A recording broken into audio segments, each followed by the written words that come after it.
Quando você aprendeu multiplicação há muitos e muitos anos atrás, você foi exposto à ideia de que uma vez algum número vai ser sempre igual a esse algum número. Chega a ser uma coisa intuitiva, né? Uma vezes alguma coisa só pode ser igual a alguma coisa. Na multiplicação regular ou na multiplicação dos escalares, esse 1 é a identidade, é a propriedade da identidade, né? Então, a gente vai tratar o 1 como sendo a identidade. 1 vezes algum número igual a esse próprio número. Agora, já que nós estamos explorando as matrizes e a multiplicação de matrizes, a pergunta que surge é: será que existe alguma matriz que tem a mesma propriedade para multiplicação nas matrizes? Ou seja, para tornar mais concreto, o que eu quero saber é: será que existe alguma matriz I? Deixa eu tentar fazer aqui algum I negrito, né? Será que existe alguma matriz I que, quando eu multiplico por qualquer outra matriz A, vai ter como produto resultante a própria matriz A? Ou seja, será que eu vou conseguir uma matriz que também vai ter essa propriedade de identidade na multiplicação de matrizes? A gente só não pode esquecer que, para realizar essa multiplicação entre matrizes,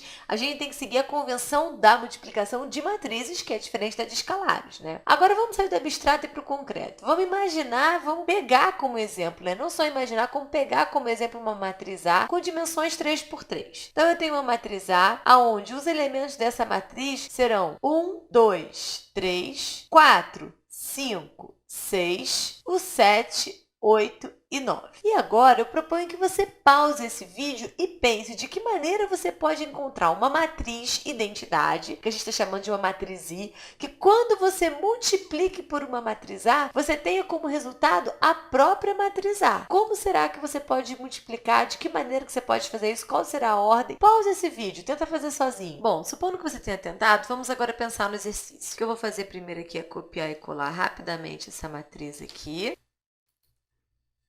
E o que eu quero é uma matriz identidade aqui, de maneira que quando eu multiplique por essa matriz A aqui, eu tenha como resultado a própria matriz A. Eu vou querer como resultado a minha própria matriz A, e eu sei pouca coisa, né? O que eu sei é que a minha matriz A é uma matriz 3 por 3. E se eu quero como resultado ela própria, então também vai ter que ser uma matriz 3 por 3. Nós sabemos pouca coisa a respeito dessa matriz identidade, mas podemos tirar algumas conclusões. Por exemplo, para esse produto estar definido, assim como qualquer outro produto entre duas matrizes, a gente sabe que o número de linhas da segunda matriz tem que ser igual ao número de colunas da primeira matriz. Se na segunda matriz nós temos 3 linhas, obrigatoriamente, o número de colunas dessa primeira matriz também vão ser 3 linhas. Assim, eles sendo iguais, o produto estará definido. A outra coisa que podemos perceber: o número de linhas da matriz resultante corresponde ao número de linhas da primeira matriz. Se nós temos 3 linhas na matriz resultante, com certeza o número de linhas dessa primeira matriz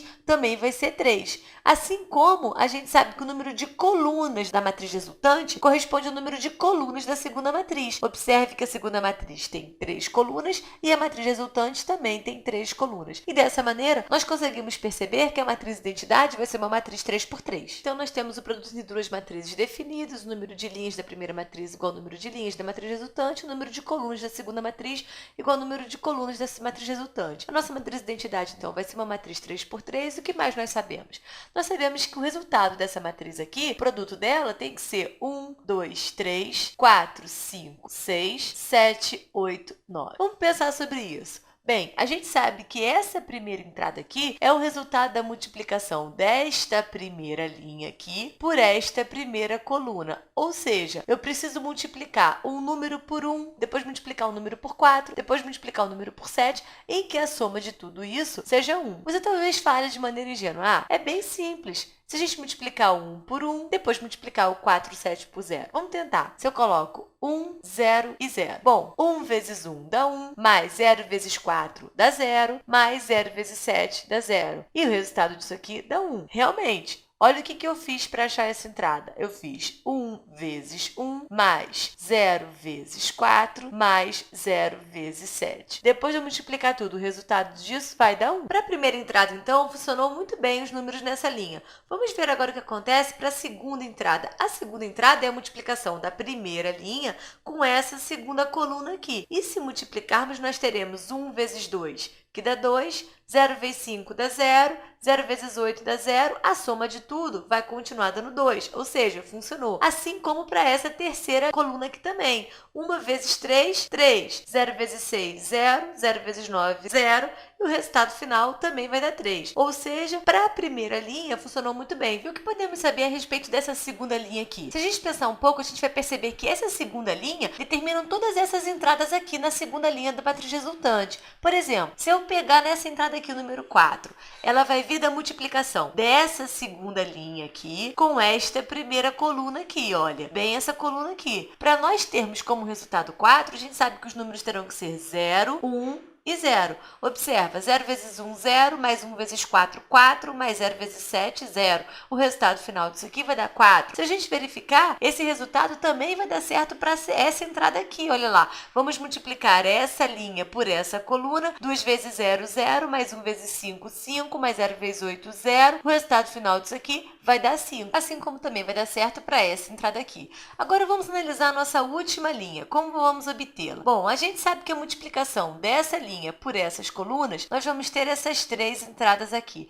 Vamos analisar então como é que nós obtemos o 7, por exemplo. A gente sabe que o 7 vai ser a multiplicação dessa linha por esta coluna bem aqui. Então, para a gente obter o 7, nós teremos 1 vezes 0, vai dar 0, mais 4 vezes 0, mais 7 vezes 1. Se nós tivermos isso, a gente vai ter como entrada 7. E quando nós multiplicarmos essa linha por essa coluna, nós também vamos obter o 8, e essa linha por essa coluna, nós obteremos o 9. E assim, nós acabamos de construir nossa matriz 3×3. Então, nossa matriz identidade 3×3, essa matriz identidade, nós podemos dizer que é 1, 0, 0, 0, 1, 0, 0, 0, 1. Essa é a nossa matriz identidade 3×3. E como você pode perceber, quando a gente constrói uma matriz identidade 3×3, a gente também já construiu uma matriz identidade 2×2. A nossa matriz identidade 2×2, a gente pode dizer que vai ser o quê? É igual a 1, 0, 0, 1. Bem similar à matriz identidade 3×3. Se você tiver uma matriz identidade 4×4, você já pode até imaginar no resultado que vai dar. Uma matriz identidade 4×4, nós teremos 1, 0, 0, 0, 0, 1, 0, 0, 0, 0, 1, 0 e 0, 0, 0, 1. Basicamente, a gente vai ter 1 sempre na diagonal central, no sentido da direita para a esquerda. O que é interessante a gente perceber de matriz de identidade é que você vai pegar essa matriz de identidade, vai multiplicar por qualquer outra matriz e o resultado vai ser essa qualquer outra matriz. O que eu encorajo você a fazer depois de ter visto esse vídeo, que a gente acabou mostrando que quando eu tenho uma matriz de identidade e multiplico por uma matriz A, o resultado da uma matriz A é pensar se eu tiver o contrário. Imagina que eu tenho uma matriz A e eu quero multiplicar essa matriz A pela matriz identidade. Vou deixar isso aqui para você pensar. O que você me diz? Nós já vimos na multiplicação de matrizes a questão da ordem. Você diria que isso é igual a matriz A também? Pense sobre isso. Até breve em mais um vídeo.